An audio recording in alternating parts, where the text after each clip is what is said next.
In the rolling countryside of Everon, where golden wheat fields stretched as far as the eye could see, a small farming village named Rolling Acres became the stage for an unexpected confrontation. The year was 1989.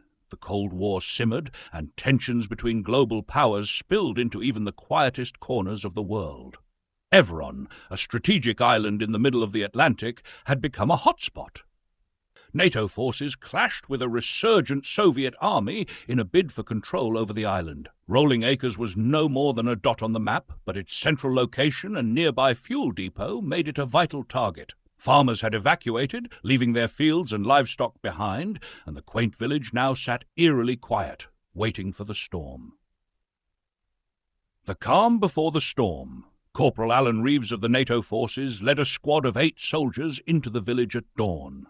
The objective was clear: secure the farmhouses and establish a defensive perimeter around the depot. Armed with M16 rifles, a single M60 machine gun, and a well-worn Humvee, they moved cautiously, eyes scanning the tree lines. They had just reached the central barn and radio chatter crackled.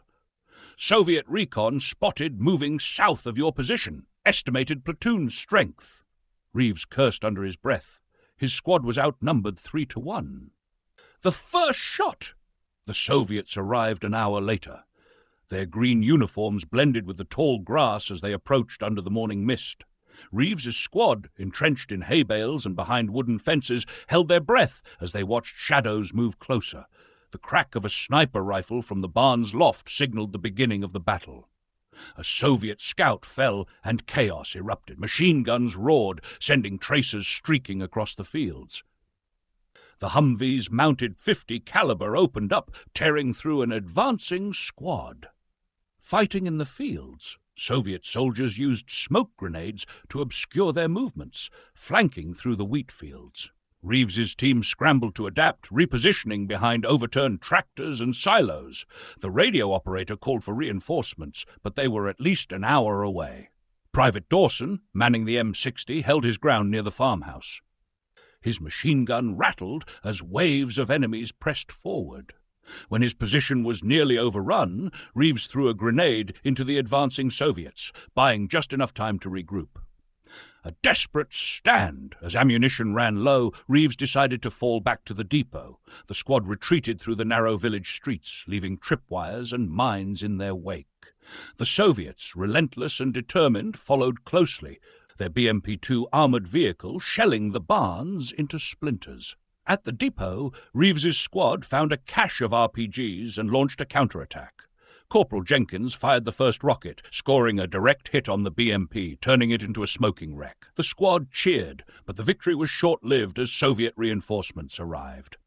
Reinforcements arrive. Just as all seemed lost, the distant roar of NATO Blackhawks filled the air.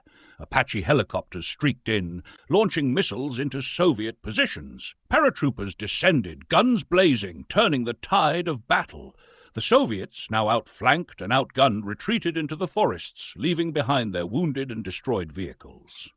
Aftermath. When the dust settled, Rolling Acres lay in ruins. The once peaceful farms were now scarred with craters, spent shells, and the smouldering remains of war machines. Reeves and his squad, battered but alive, sat silently by the depot, watching the sunset over the charred wheat fields.